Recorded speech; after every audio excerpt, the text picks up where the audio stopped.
Before we begin, I did want to acknowledge that the association's office and most of its practitioners are located on Treaty 1 territory, the original lands of the Anishinaabe, Cree, Oji-Cree, Dakota, Inuit, and Dene peoples, and the homeland of the Métis Nation.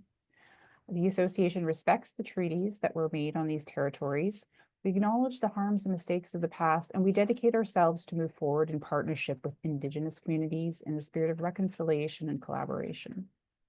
So my name is Anjanette Zielinski, and I am the Director of Registration with Engineers Geoscientists Manitoba.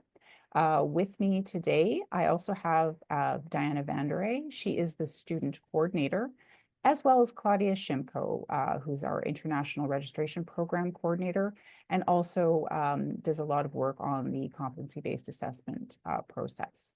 And we are with the admissions department at the association. So as I mentioned, we'll be going through how to become enrolled as a student, and then once you've graduated, how to apply to become registered, and what exactly is competency-based assessment.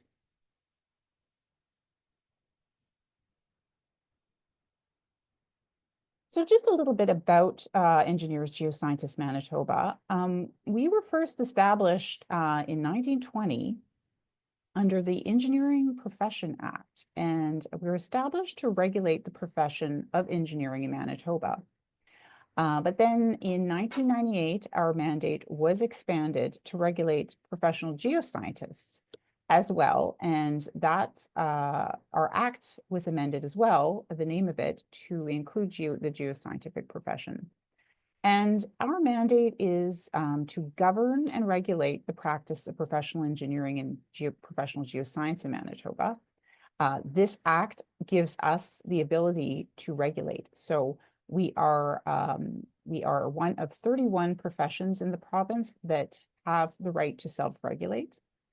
Another role of our association is to promote and increase knowledge, skill, and competency of its practitioners and students, as well as to advocate where the public interest is at risk. Currently, our membership stands at almost 9,900 members, and that would also include roughly 3,000 interns. So approximately a third of our membership are engineering interns. Our students, we've got right now just about 550 students enrolled with the association. Now, for those of you who don't know, in Manitoba, only registered professional engineers and geoscientists can practice engineering and geoscience. Because as I mentioned, this is because those professions are regulated under the Engineering and Geoscientific Professions Act of Manitoba.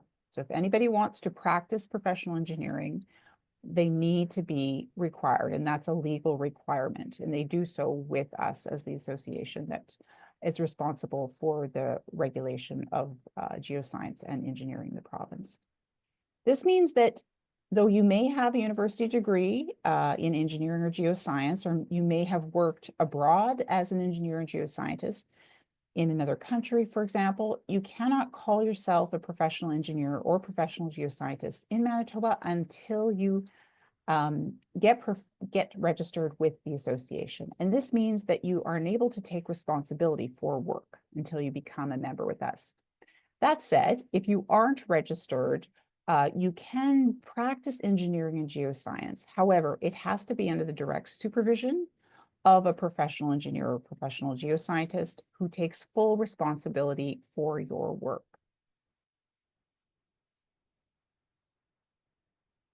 So I mentioned the Act and its importance in the self-regulation of the professions of engineering and geoscience. That Act also gives us the ability to develop bylaws. Now, bylaws of the association are used for the management of the business and affairs. And any changes to bylaws, those are subject to a vote by the membership of the association. We also have a code of ethics, which is a key document that all professionals, engineers, geoscientists, and interns agree to abide by. And that is that we're going to practice with knowledge and skill at all times in the public interest, and with honesty, integrity, and honor, and to conduct yourself in a spirit of fairness and tolerance with other professionals. Another key aspect of professional registration with our association is character. And what I mean by good character is that the individual has moral and ethical strength, and that includes traits such as integrity, candor, honesty, and trustworthiness. Now, when you become a professional engineer with us, practitioners need to demonstrate good character, and they need to do that to maintain public trust. And with that, that gives us the right of self-regulation as an association. So acting without good character, if a member or intern does so, that can constitute as conduct unbecoming, and this can be a serious issue that can lead to investigations and disciplinary actions. So I do encourage, if those who are not familiar, is we do have a good character guideline, and that is available on our website at the link on this slide.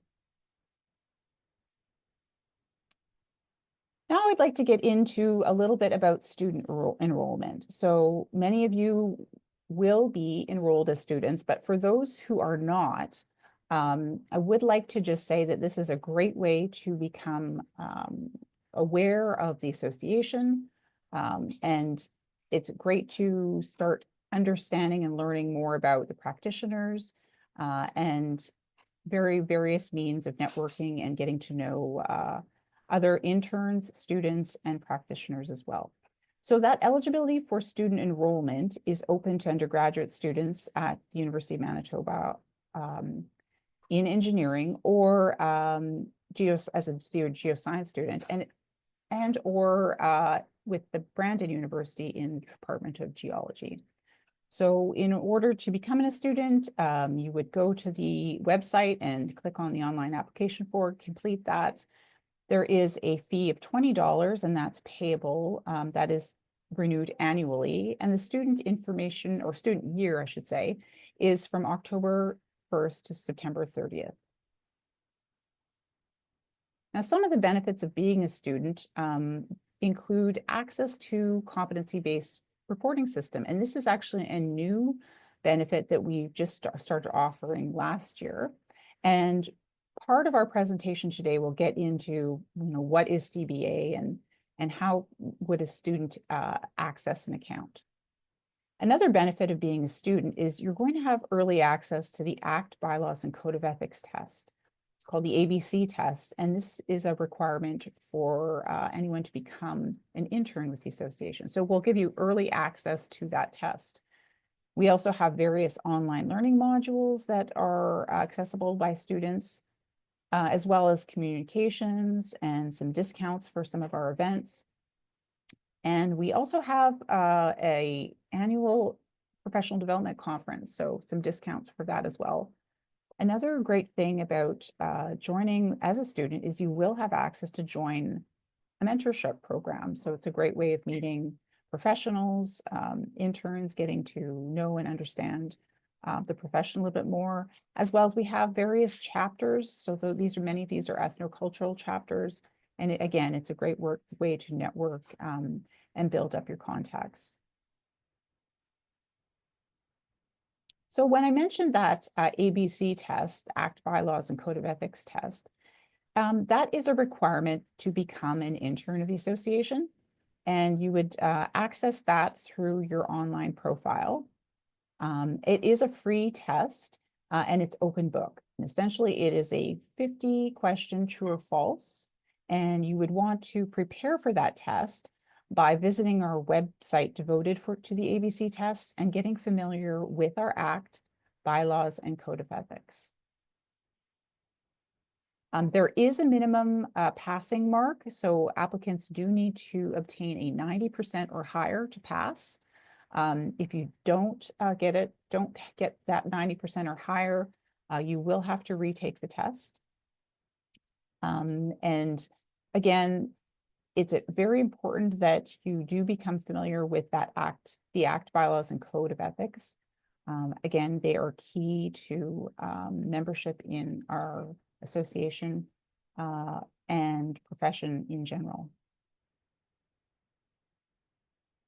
So when I mentioned that access to the CBA reporting system, the CBA reporting system is an online system where one would start to record and do an assessment of your competencies that you've developed as an engineer or working your way towards becoming an engineer or geoscientist.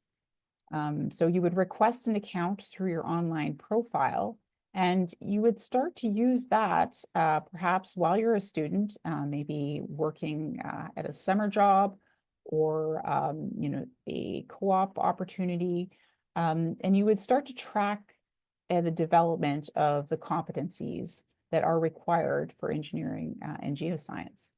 So they're all saved in this reporting system. And then once you become enrolled as an intern, you would use that same account to complete the competency-based assessment process. So speaking of that process, we're going to take a little bit of time right now to just show you how you would go about accessing an account. And then we'll delve into more detail on the CBA competencies later in the presentation.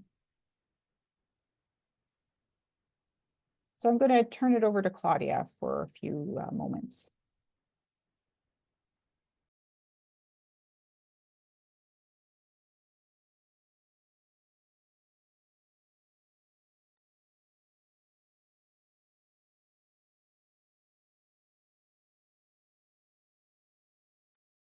Hello, everyone. Can you hear me? Yes, we can hear you.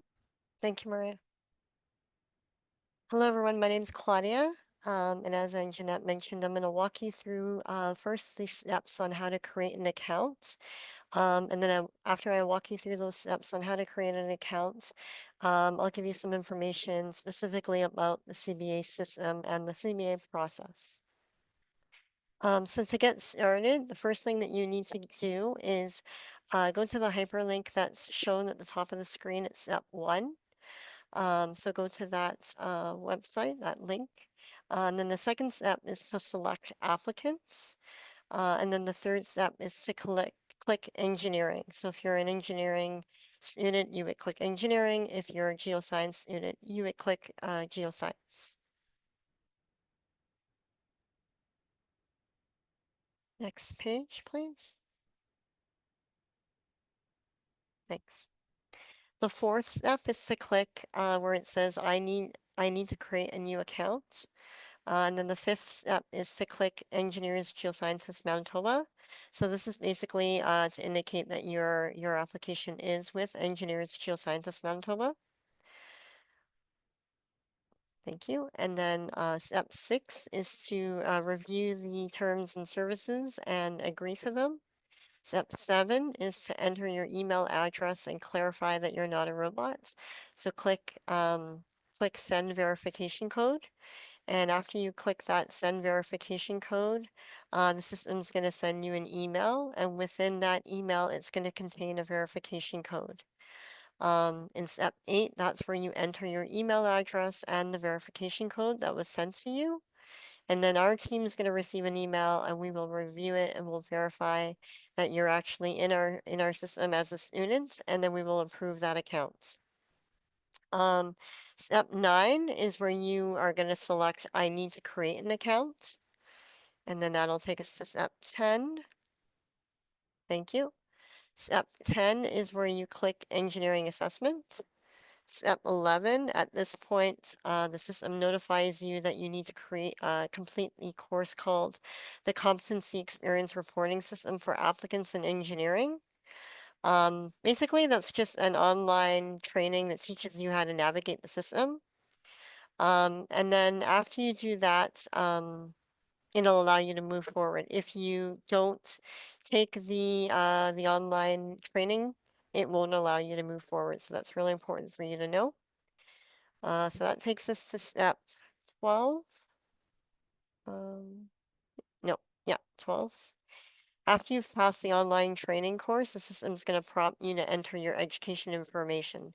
However, because you guys are students and you haven't yet completed your degree, you just click next because the education information is entered by the association when you've completed the degree. Next, it's going to prompt you to enter your employment history. So if you have any employment history, please enter it here. And if not, just leave it blank and click next.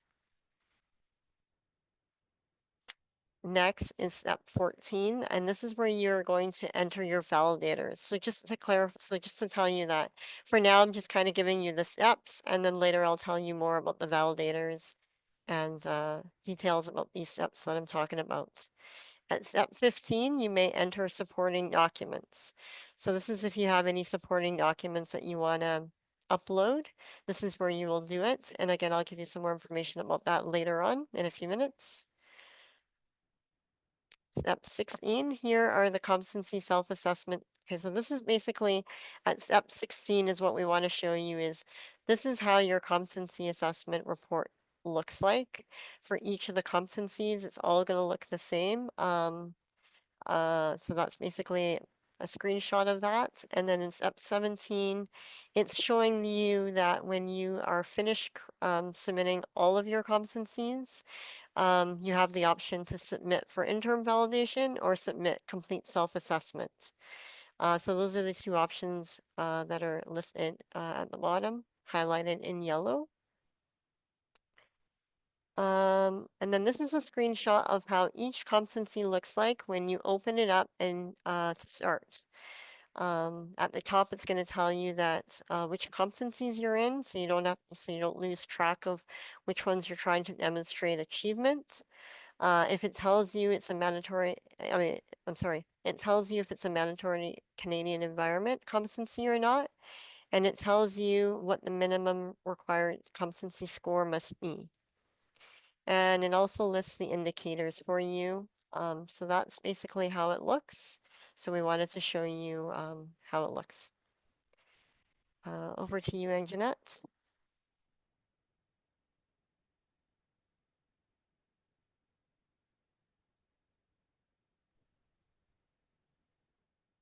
Thanks, Claudia. So Claudia just gave us a little bit of a snapshot of what the CBA logging in and what the competencies will look like. She's going to go through more in detail about what all of those terms were in a moment. But before that, I'm going to get into just a little bit about the process of how to apply for intern status or intern enrollment to become an engineering intern or geoscience intern, EIT or GIT. So to be eligible for first-time registration to become a professional engineer or geoscientist, there's two components that we look at. Now, the first one is the academic qualifications, and those qualifications will be required at the time of application. So once you graduate and you have your degree, that would be the academic qualifications. The second piece is the practice or experience component, and that is to be gained. So, once you graduate, you'll be seeking employment in the field of engineering or geoscience, and that experience will be, you'll be gaining the experience and you'll be developing competencies. We don't have a mandatory 4 years of experience. However, we do recommend that 4 years of experience is obtained because at that stage, you're at a point where you're likely eligible to demonstrate readiness for professional registration. So for the PEng pathway to become a professional engineer, the academic requirements is a 4-year engineering degree from either a accredited program. So in Canada, we have the Engineers Canada Canadian Accreditation Engineering Board accredited programs. The University of Manitoba does have an accredited program in engineering.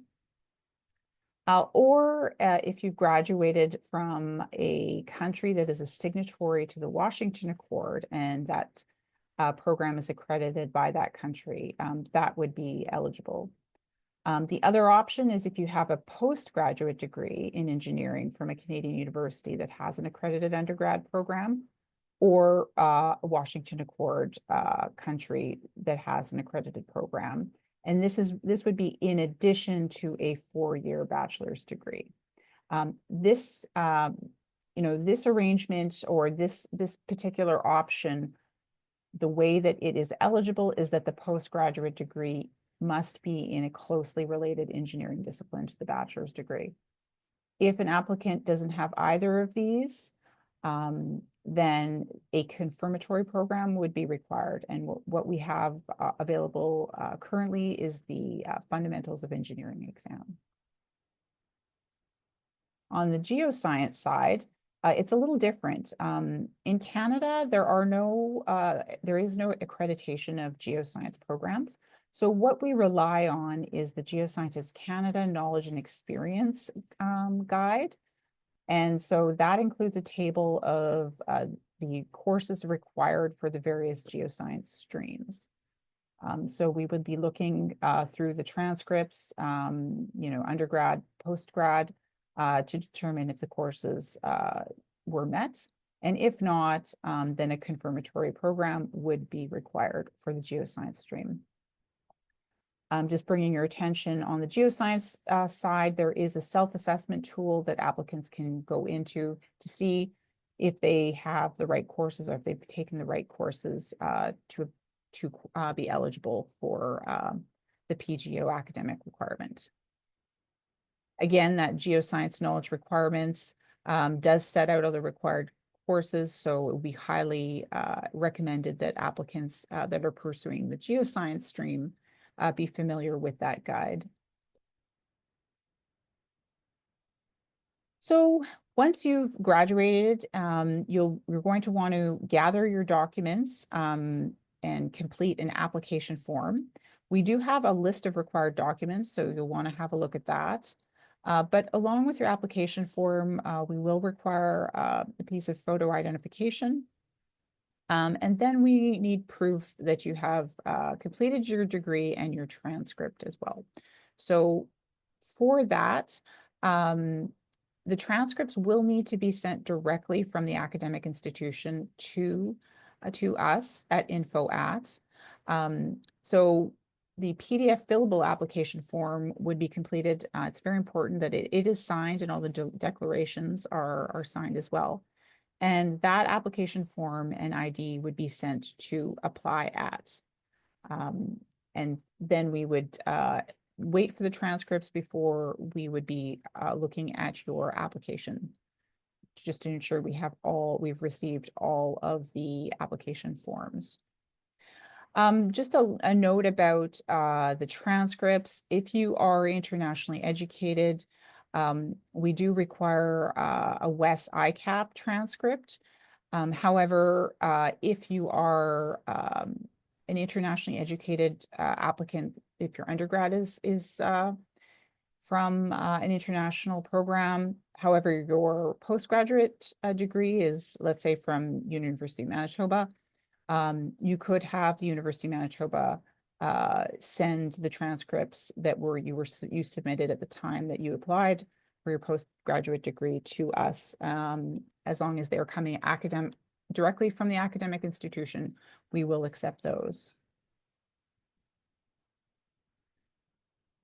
So these are the steps in terms of how to apply. So as I mentioned, you'd be gathering your documents, downloading the application form, making reference and having a look at that required documents list to ensure everything that you have everything gathered.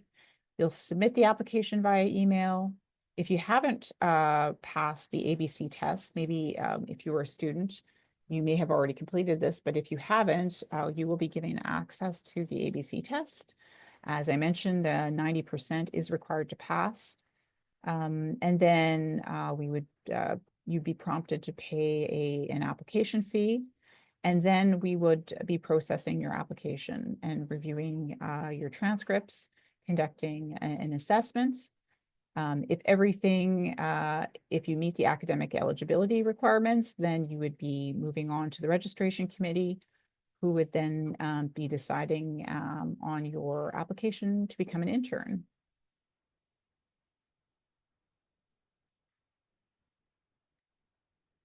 So yes, I mentioned that there is an application fee of $150. So that would be invoiced once we have processed your application. You will also be notified by email when that invoice is available for payment.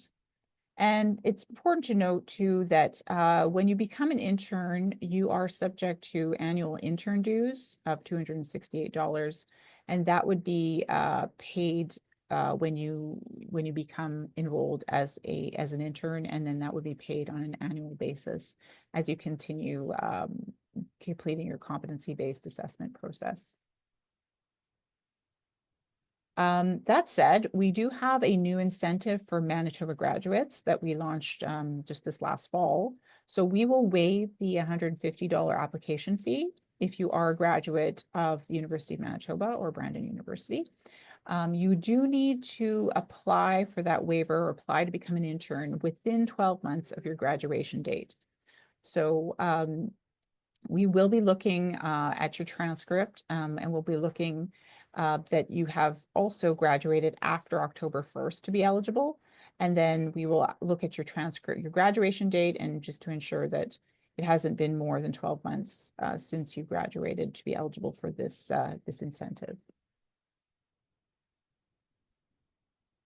So if everything looks okay on the assessment and you are academically eligible, the registration committee will invite you to become an intern in the association. And that's when you can start the competency-based process. And you will be given access to, if you already had an account, you will continue to have access, or we will create an account for you if you were not a student.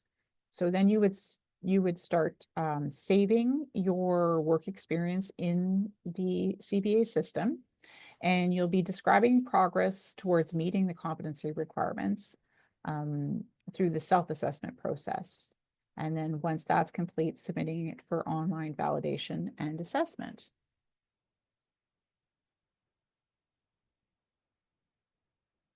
So this just shows the steps once you become an intern, the sequence of steps that you'll be taking to work towards professional registration. So if you've received the invitation to move ahead and enrolled as an EIT or GIT, you will start that competency-based assessment process. You'll also be required to write the National Professional Practice Exam. And once you become an intern, it doesn't actually matter when you decide to write that exam. This is an exam required by all professionals, engineers, geoscientists, and licensees if they wish to become registered. And it is not a technical exam, but it's an exam on professionalism, law, and ethics. So you could write that exam as soon as you become an intern, or you could wait till you have completed CBA to do that exam. Once you have completed CBA, that report will be sent to a CBA assessor of the association who will conduct an assessment on that. If they feel that you've demonstrated readiness for professional registration based on your self-assessment and the validation, then that will move on to the registration committee who will make the final decision. And they will ultimately be the committee to invite you to become a professional member.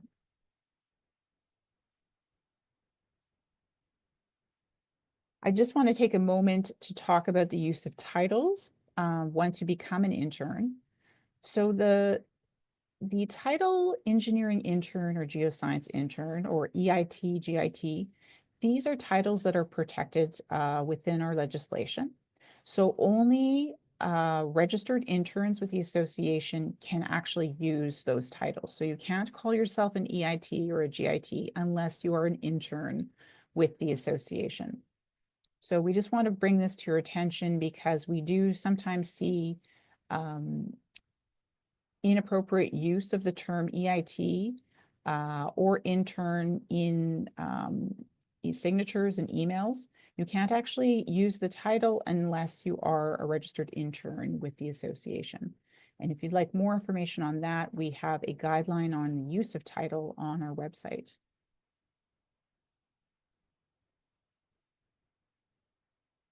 So that concludes our section on how to apply to become enrolled as an intern.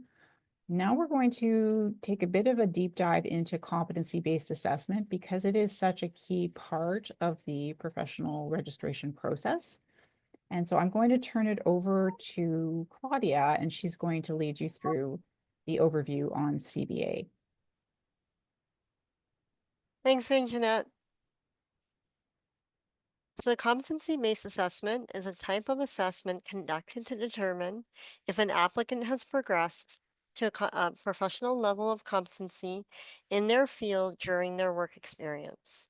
Competency is the ability to perform tasks and roles of an occupational category to standards expected and recognized by employers and the community at large.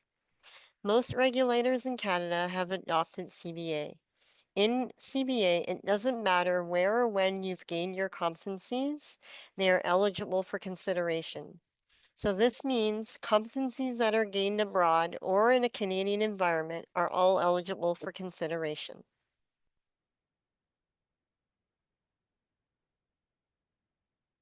So before I get into the details, I'm going to go over some quick terminology.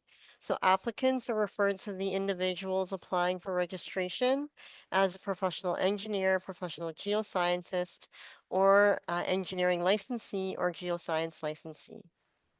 Validators are individuals who have firsthand knowledge, professional knowledge of your work. Usually they are supervisors or colleagues who verify and provide feedback on engineering or geoscience experience. Assessors, they are qualified engineers, geoscientists, Manitoba volunteers, and they are volunteers in your area of practice who volunteer their time and their knowledge on behalf of the association. The assessors review your submission and the validator's feedback, and they provide ratings for each competency, and they make a recommendation on the readiness for professional registration. Staff is the admissions team at Engineers Geoscientists Manitoba, who deal directly with applicants, the validators, and the assessors throughout the process. So earlier when I showed you all those print screens, I showed you how to create an account. So I'm not going to talk too much about that again here, but basically this is the reporting system that applicants, validators, and assessors, we all use to report in.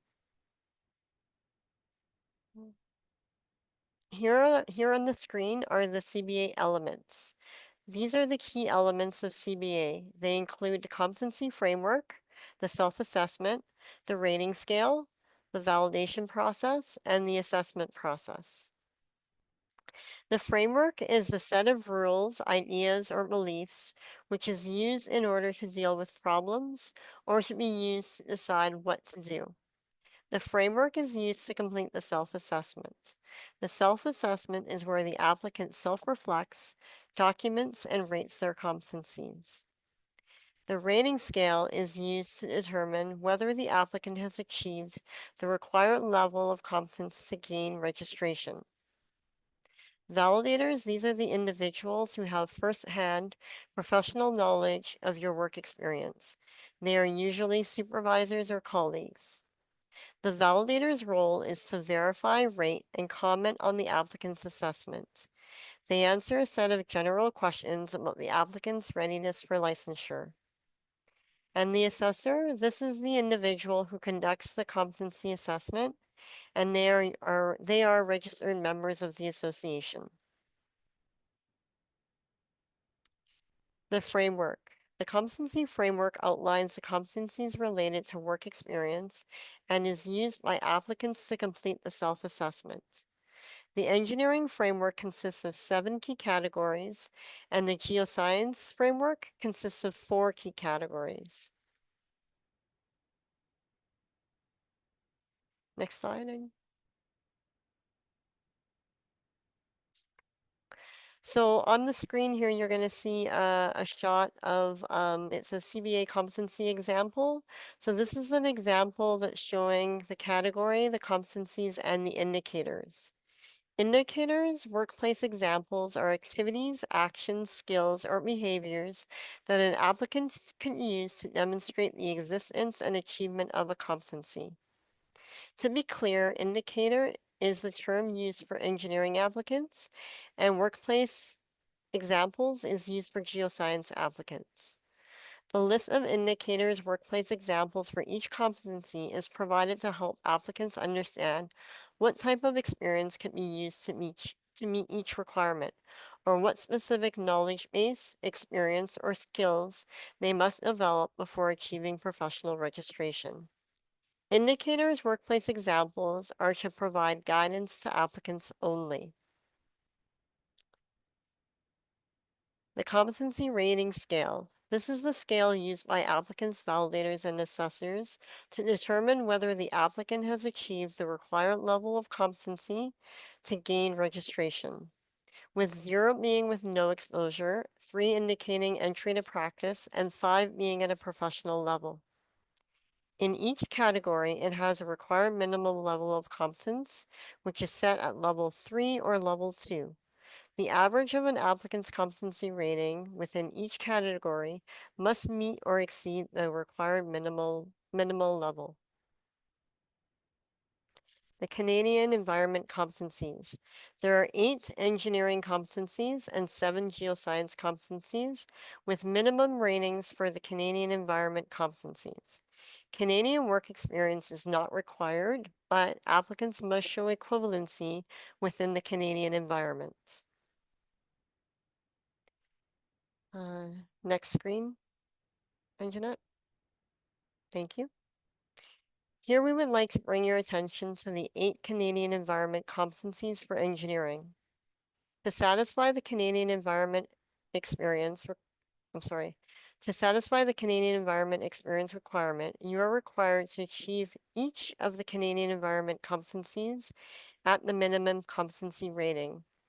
If you've not worked in a Canadian environment, it is your responsibility to provide sufficient examples to establish equivalency. The CBA reporting system, these competencies are flagged with a maple leaf. Please read the guide for details. On this next screen here, we're just telling you once more that there are 7 Canadian geoscience work environment competencies. And the competency assessment system flag these Canadian environments with a maple leaf. So please make sure that you read the Canadian work environment experience competencies for both engineering and geoscience. On this next slide here, we're showing you the steps for the self-assessment. So these are basically the same steps that I spoke to you about earlier with those screenshots. So what we recommend is that the first thing that you do is read the guides. Then after you read the guides, if you don't have an account yet, create your account. The education information, because you're students and you're not yet completed your education, you can just skip that for now and hit next and enter your employment history if you have any. And if you don't, you just click next. And then it's going to ask you to select your validators. After you select your validators, it's going to show you the screen where if you have any supporting documents, you can upload supporting documents. And then after you do that, it takes you to the self-assessment screen, which I showed you earlier. And that's basically where you start to enter all of your competencies. On the next slide here, supporting documents, what we want to tell you is that because there's a character limit within CBA, if in the event that you run out of space and you need more space, you can use the supporting documents section to kind of add more details. Personally, what I've seen is applicants use supporting documents to upload a thesis, abstract, a publication that they might have completed. I see letters of recommendation, letters of like awards. What else do we see? If you're licensed in another country, that's where you can upload. So basically anything that you think is supporting or will support your application, this is where you have the chance, the opportunity to upload those documents. On the next slide, we're going to talk to you about validator. So the validator policy. The validator policy is a minimum of 4 validators are required, and a minimum of 2 must be professional engineers or professional geoscientists or equivalent. It is important to know that each competency requires 1 validator, but 1 validator can verify multiple competencies. There may also be some validators who are not given specific competencies to verify, but they provide input on the overall feedback section only. So basically, we want you to make sure that you're aware of the validator policy. And then on the next screen, we're going to just quickly tell you about who can be a validator. So validators are professional engineers or professional geoscientists or equivalents. They are supervisors, colleagues, clients, or consultants with firsthand knowledge of the work experience.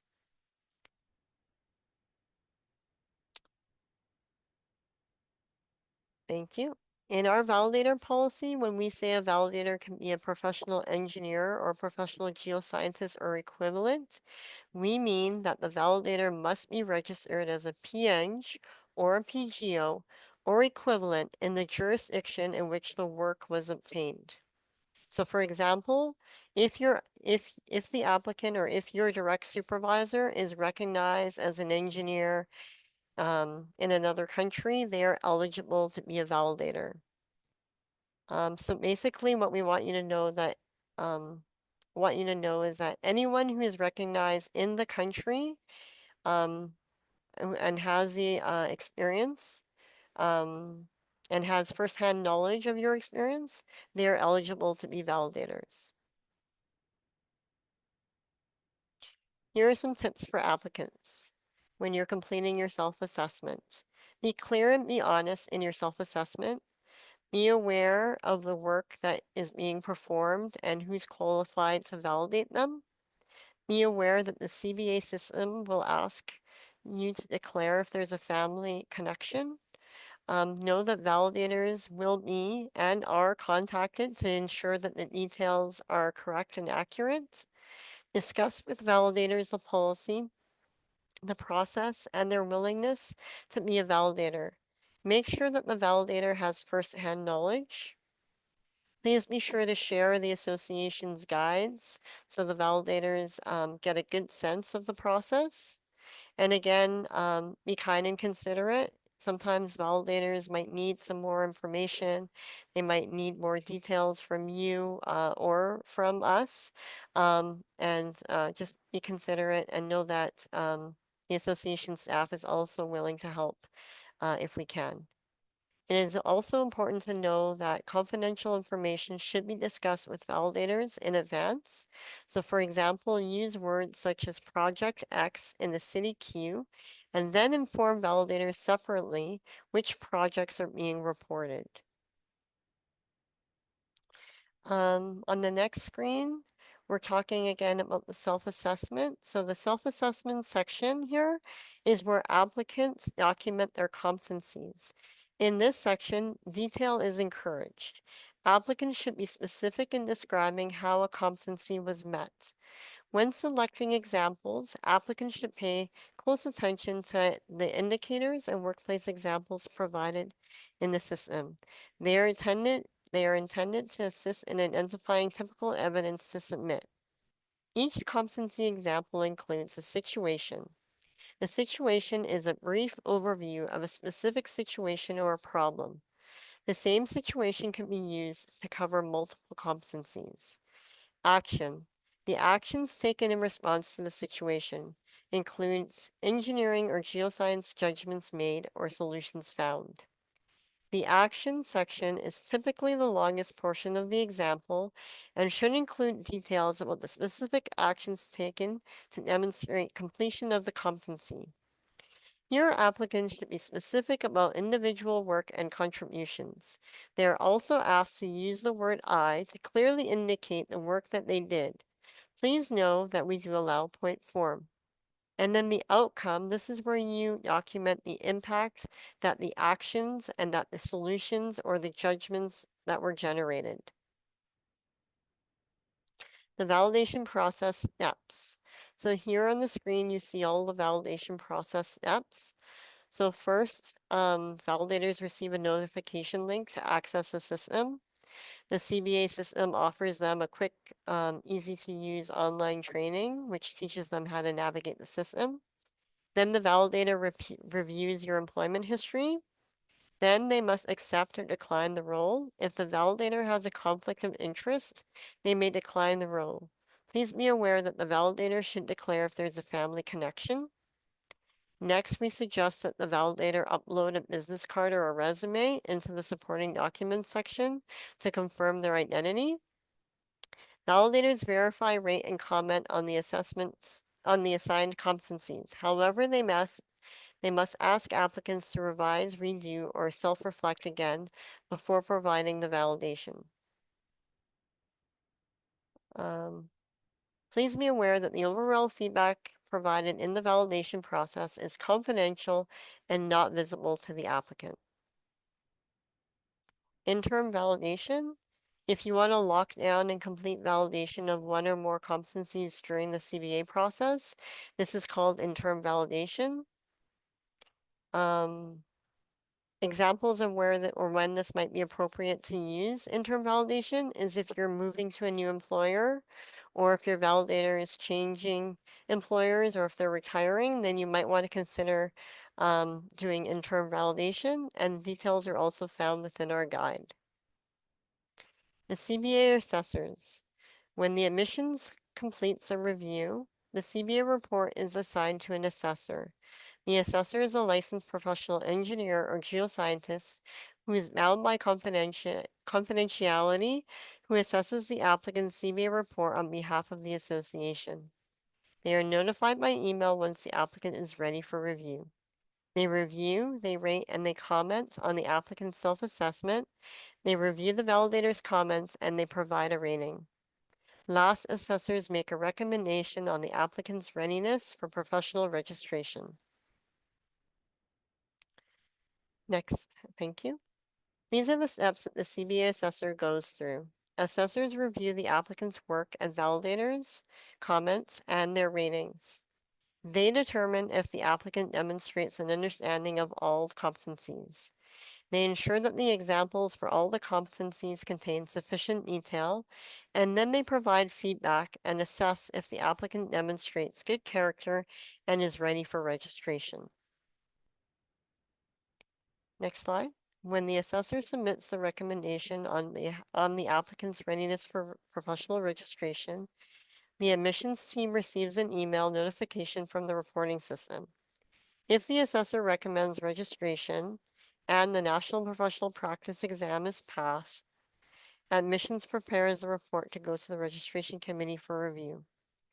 Applicants should receive feedback in regards to the report within 3 months from the time that the report is complete. Last but not least is the NPPE.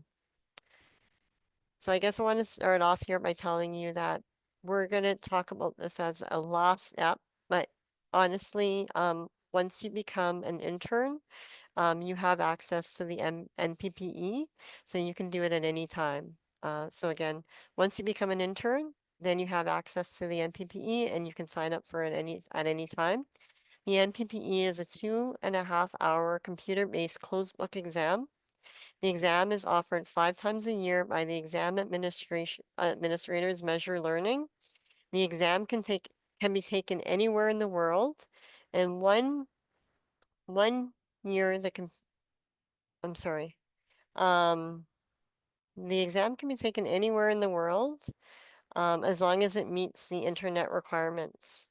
The cost of the exam is $260. And the NPP website has detailed information on how to register. The applicant or you have 3 attempts to pass this exam. If you don't pass it in 3 attempts, you're asked to take a 1-year break. Over to you, Jeanette.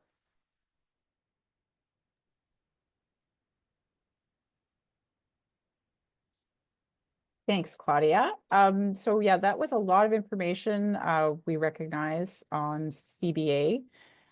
So, you know, if you do have questions, you can always email us those questions through at apply@, but we will be taking some of your questions in the next few minutes. I just wanted to sort of end the presentation that, you know, once you obtain your professional registration, so you're successful in passing CBA and the NPP exam, and you become a professional member, you will receive a manual and digital seal, and those will be issued to you to authenticate documents.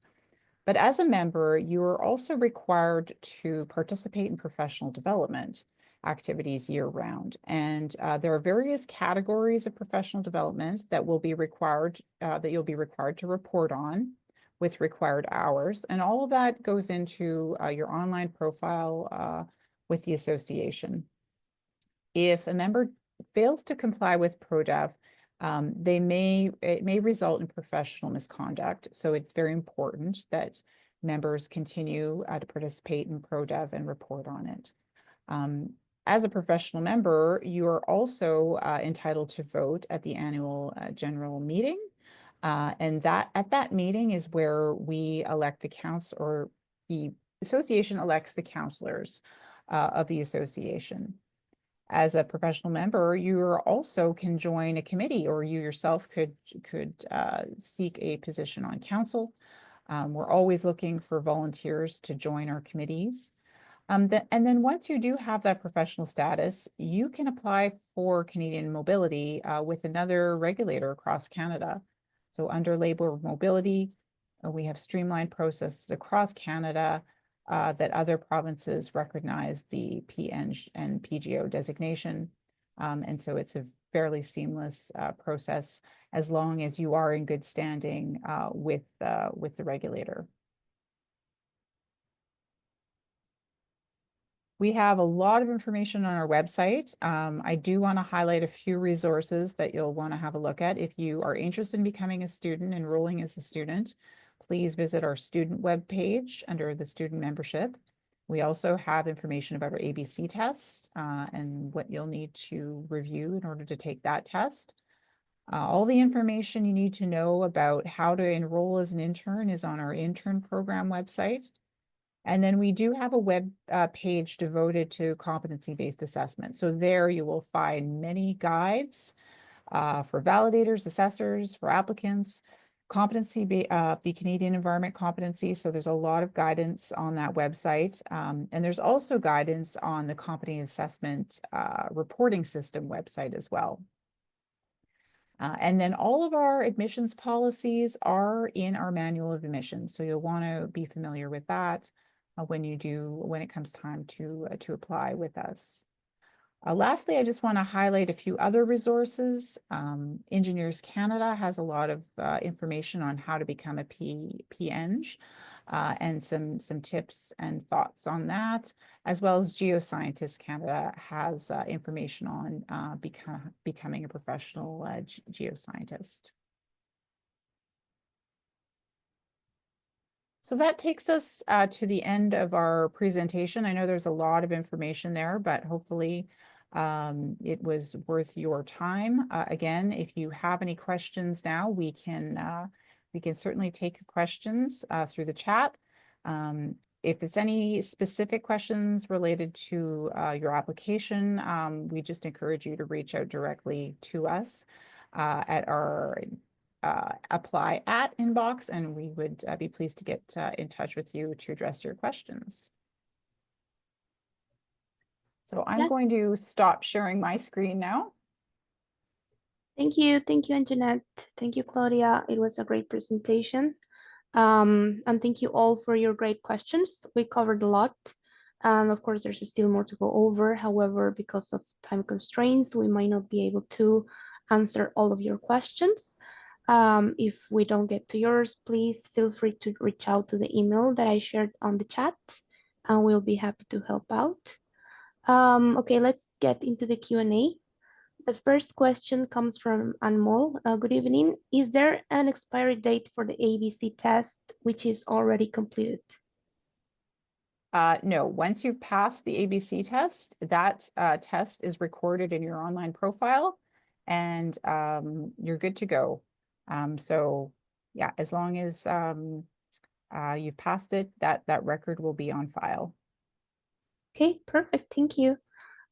We have another question from Xander. Do you need to complete the ABC test before you can start filling out competencies as a student?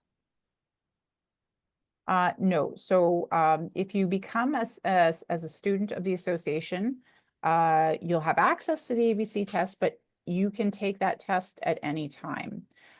You can also request access to your CBA account. We will activate that, and then you can start using the CBA reporting system to document your competencies as a student.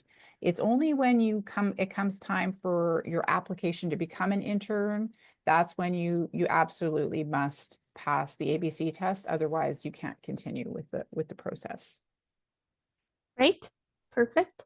Next question from Herika. Hello, how long is it going to take Engineers Geoscience to approve a file in the ARC agenda after the ABC is passed?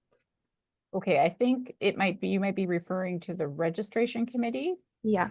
Okay, so if you have if your application does not need to be assessed, so I'm going to take the example, if you are a graduate of University of Manitoba engineering program, that program is an accredited program, so we don't need to do an assessment of your transcript because you've graduated from an accredited program. If you pass the ABC test, you will actually be on the next meeting agenda of the registration committee. And the registration committee meets monthly on the last Wednesday of the month. So sort of depends on your timing of when you submit, but you could be on the registration committee agenda within a couple of weeks if the timing works out. That is for where we call them a domestic applicant who has graduated from an accredited program. If you're an applicant that needed an assessment because you're perhaps internationally educated, that would take a little bit more time. But if most of those on the call today are from U of M, it is actually quite a quick turnaround in terms of getting onto the registration committee agenda. Okay. We have another question from Emad. Can I use my PhD study and research period to fulfill the requirements for my CBA report? Yes, any experience that is related to engineering or geoscience is eligible for consideration, and you can use that in your CBA. I just want to caution everybody that we always have to remember that there's a rating associated with each competency, right? And in order to demonstrate readiness for professional registration, that rating has to be at least at a 3, right? So that indicates readiness. So just bear that in mind with the examples that you choose to use in your assessment. You'll want to use examples and get those validated. The examples that really demonstrate that you're ready for professional registration. But yes, the answer is yes, you can use your experience and the competencies you developed when you're doing your PhD, and you can use that in CBA. Perfect. Next question. If I am still a student and apply to be an intern, do I need to pay the intern membership fee, or is that only after I graduate? So you only pay the annual dues for intern dues once you become an intern. So if you're still a student, you would only and you've graduated. Let's say you're a student, but you have graduated. You would there's the application fee, which could potentially be waived if you are a graduate of University of Manitoba and you apply within 1 year of your graduation. But then in order to get onto the registration committee agenda for consideration, what you will be charged is what's called prorated dues. So I mentioned there's intern dues are $268. You would pay a prorated portion of the dues. Once you've paid that, then you would be eligible for consideration by the registration committee. So I guess the answer is if you're a student, you don't pay intern dues, but as soon as you become an intern, you start paying dues. Okay. Next question. Can I use the title Junior Project Engineer if I am enrolled as an EIT? I would suggest you could use Junior Project Engineer, but just use the designation EIT after that. So then it's very clear that you are an intern with that title. So that would be my suggestion in terms of the proper use of title. Yeah, great. Regarding CBA, my experience is mostly from my home country and supervisors are not working in the company. How should I validate my experience? Well, you'll need to find validators that are familiar with your work experience to validate that work. So it's not an issue if those that experience was obtained in a different country. If the supervisors and if they have moved on from that company, that's okay. It's just that they need to be familiar with the work that you did under either their supervision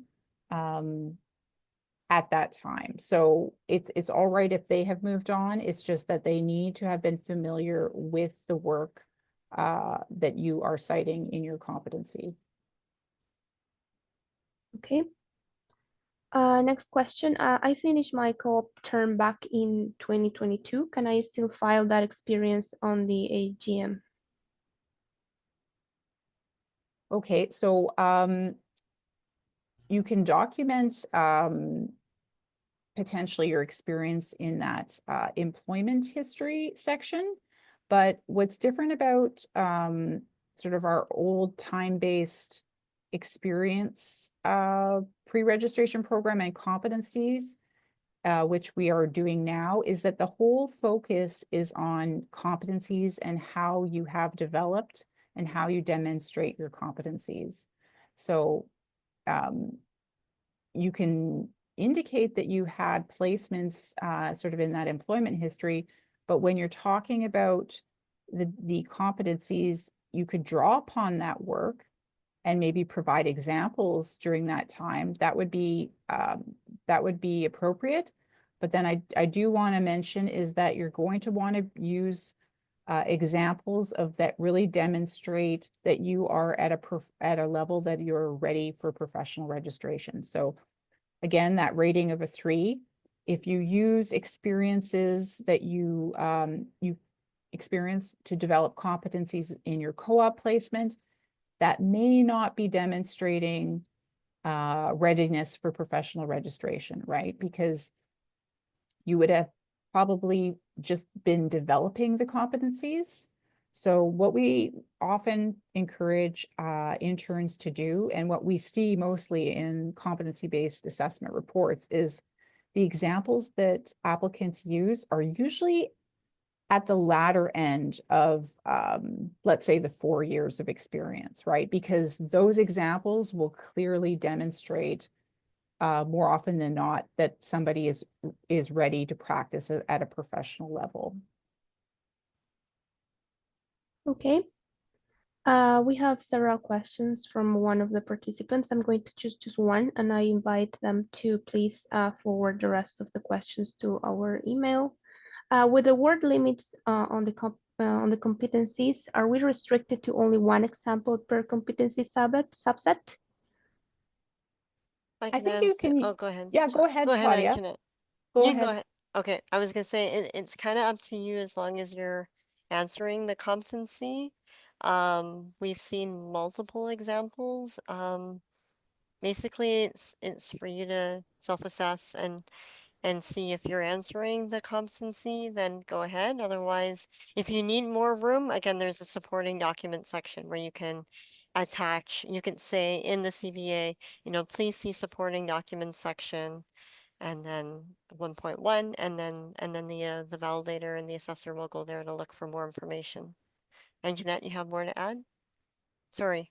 No, I was just gonna say, you can use that supporting document to upload other examples. My suggestion too would be maybe to focus on what example best demonstrates your competency. So you may want to, I realize you may have many examples. You might want to filter it down to which one is best demonstrates that you're at a level that's ready for professional registration. Okay, what happens if the assessors do not deem your competencies good enough to approve your licensure? Is the whole thing canceled for you to start all over, or will you be asked to redo the competencies that were lacking depth? Yeah, this is a good question, and this is important to know. So the first time that an applicant gets all the competencies validated and it goes to an assessor, it's very common that the assessor will have a look, and they may find that some competencies didn't have enough detail, or it wasn't clear enough that the applicant was at that professional level, at least at that level 3. So what they will do is they will provide some comments on how the applicant can go back and rework a competency. So the applicant would receive a letter with sort of the directions on which competencies to rework, and they would have an opportunity to rework those competencies. And then they would need to get those revalidated, and then they would go back to the assessor. So that's generally what the process is when an assessor feels that there could be some competencies that do need some rework. Okay, next question. If my validator is taking a lot of time, or say if I want to change my validator after submission, is it possible? Yes, it is possible. Claudia, do you want to just go over the steps for that? Yeah, sure, I can do that. So if you wanted to change your validator, you would just send an email to the CBA email. And then what we will do is we'll review it, we'll look at the name, we'll unlock the competency or competencies that are assigned to that person, and then you go in and you can reassign. It's not a problem.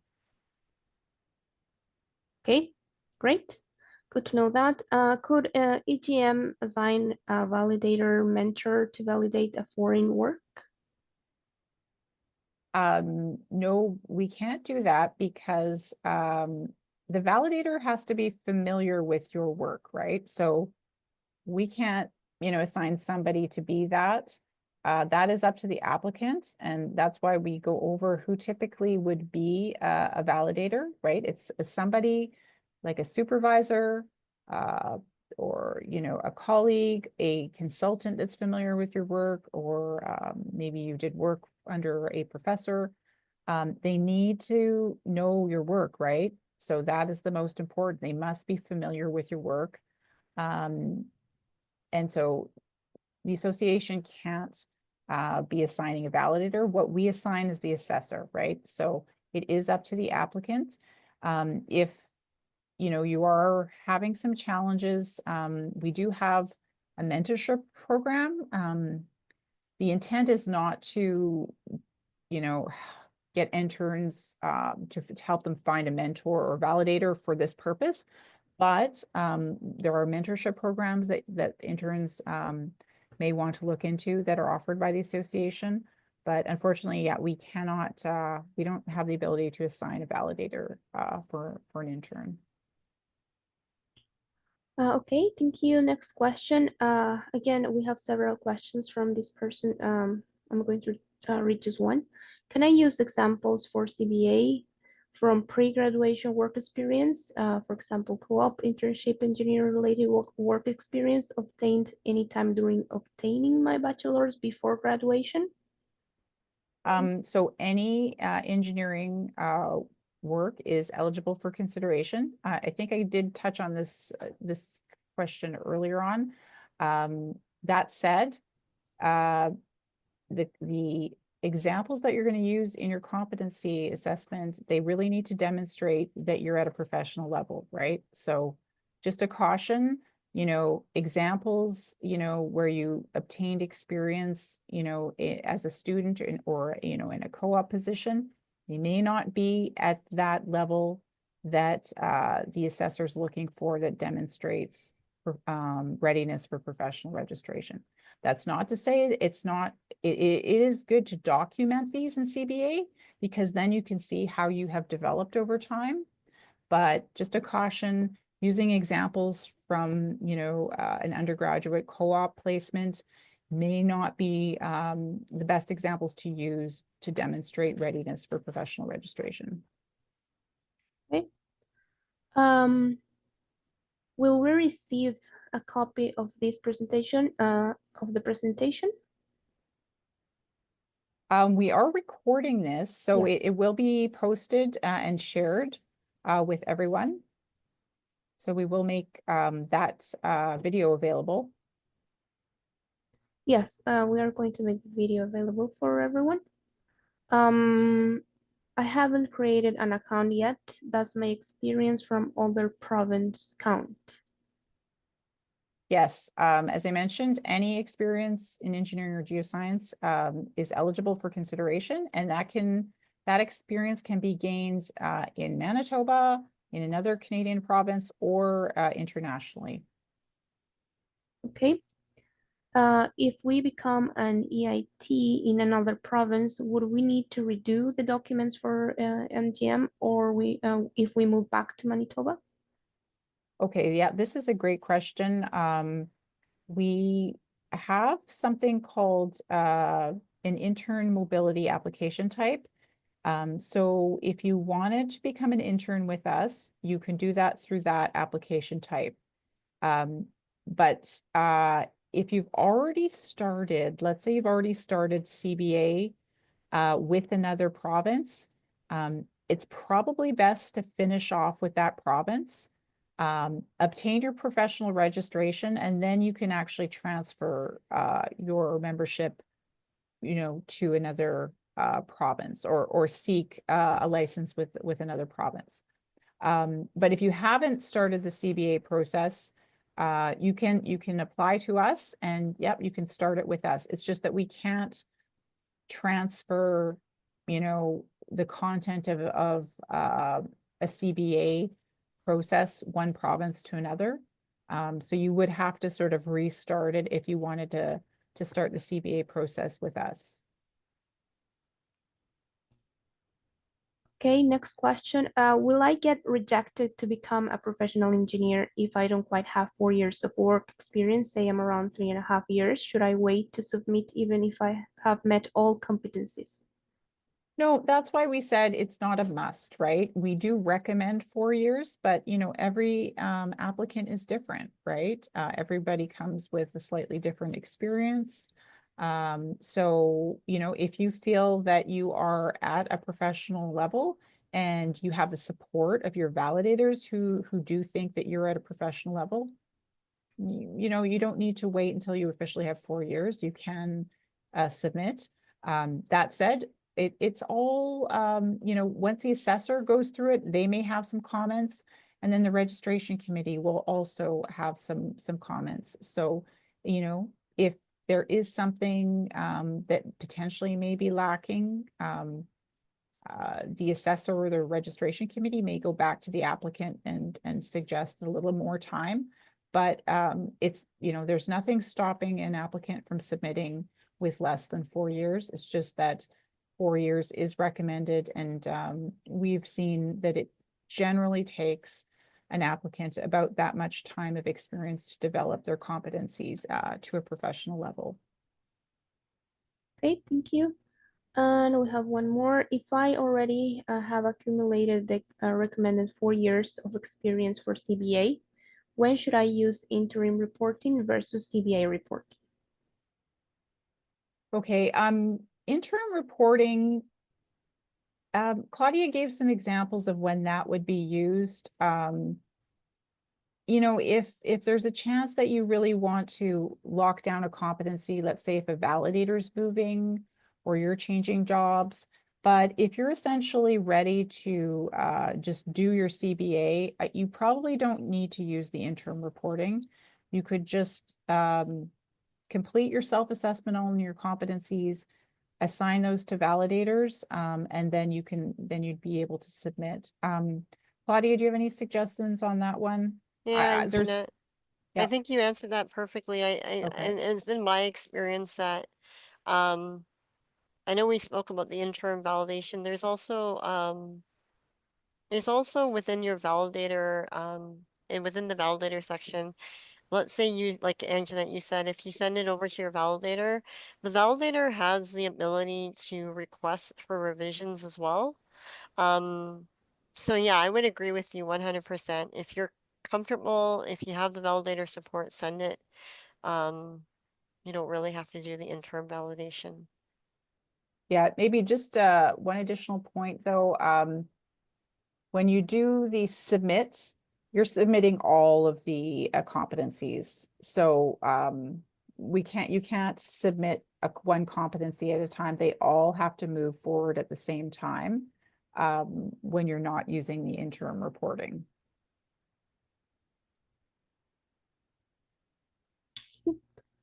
Is that it for questions or? Yeah, I have one last one. Okay. What happens if you don't have a competency in a particular subset? Well, the what is it? 34 engineering competencies and 29 geoscience competencies are all mandatory. So my suggestion would be to talk to your supervisor at your place of employment. Mention that you're working towards professional registration. Maybe there's opportunities that you could develop that competency. So I would encourage you to talk to your supervisor. Maybe there is some opportunity there, but all of those competencies are mandatory in order for you to progress. So, reach out, maybe, I mentioned the mentorship program. It's great to connect with experienced practitioners. Maybe they might have some tips in terms of, where you may want to look at to develop some competencies that you may not have been exposed to or that you're lacking. So, Claudia, do you have anything to add to that one? No, that's No. perfect. Yeah, okay. That's good. Okay, that would be it. Thank you, everyone. Thanks for all your questions.